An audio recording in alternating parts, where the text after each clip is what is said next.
my name is Isabella. I'm a student of language, English and Portuguese at the Pontifical University of Paraná. And today I'm going to interview a teacher who is experienced in the field of English language. First of all, thank you so much for accepting my interview.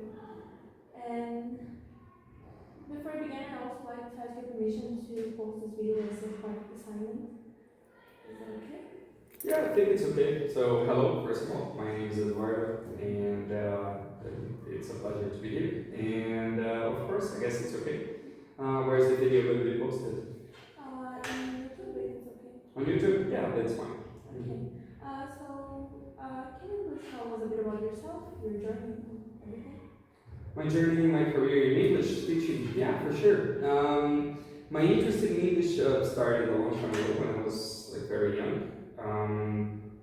I would sing songs in English and do activities, watch cartoons, and whenever I had some sort of contact with English, I always thought it was, fun, interesting, something curious to me, a bit of a challenge.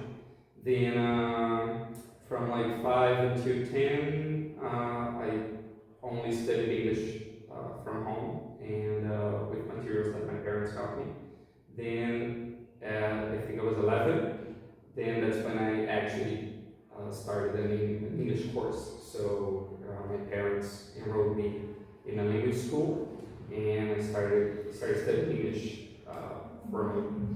Then I was 16 when I finished my course, and then I took a Cambridge test for my first international certificate.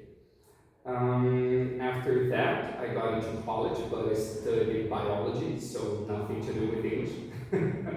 And but I always wanted to explore this side or continue using English because I liked it quite a bit. So what I did was during college, I started teaching English as a sort of side job or a way to make my first few bucks, my first job. And from there on, I tried to do both things simultaneously, studying biology, trying to pursue a career in science. At the same time, teaching in different language schools, and then I guess that's it. But then it got to a point that science was not working for me anymore. I couldn't land a very stable job in the area. So I just decided to leave that and then go straight to English and education, and here I guess that's where I've been for the last 15 years or so. Now, as not just as a teacher, but as an English language speaker, how do you think social media is a helpful tool in language learning today? Social media, that's tricky. Let me see.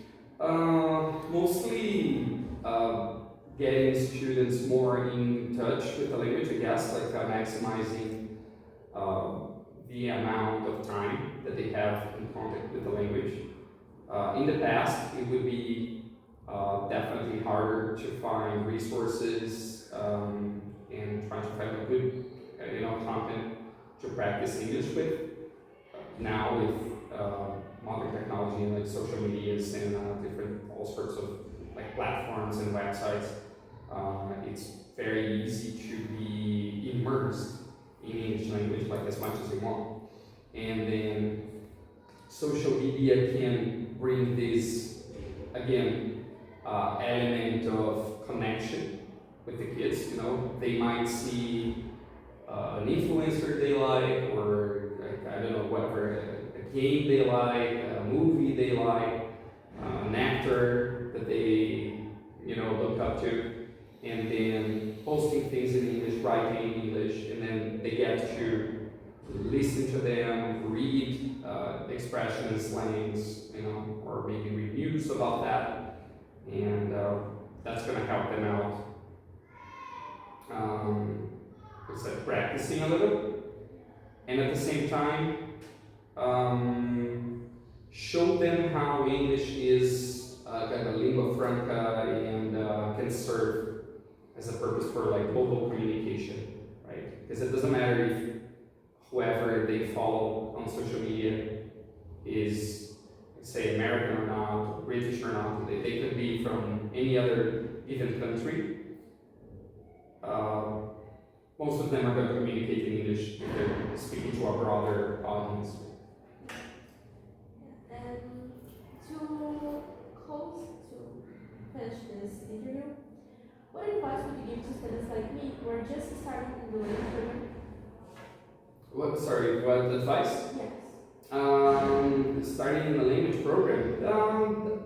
I don't know, I guess I would recommend definitely try to get like hands-on experience, like as much as you can. Because like what we see in language programs or like college courses is that there's a lot of theory and a lot of it is like, of course, like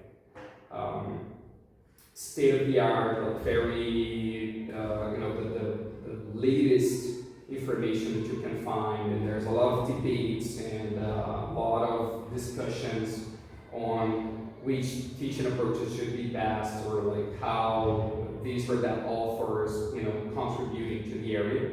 But then there's nothing quite like actually being in the classroom and then looking at the students and seeing how they are reacting to certain commands or instructions or types of activities. And then in a moment like this, then we'll be able to also learn how to improvise or get around certain issues that only come up right appear when you are teaching a class. So I guess that would be it. Like maybe try to, I don't know, with your internships or like observation classes, or like trying to get out there and really seeing classes happening firsthand. I guess that's a very good way to acquire more experience in the area. Thank you so much for your time, for sharing your story with us, My pleasure. and for all the insights that you gave us today. All right. It's been a pleasure, and thanks for the invitation. See you next time.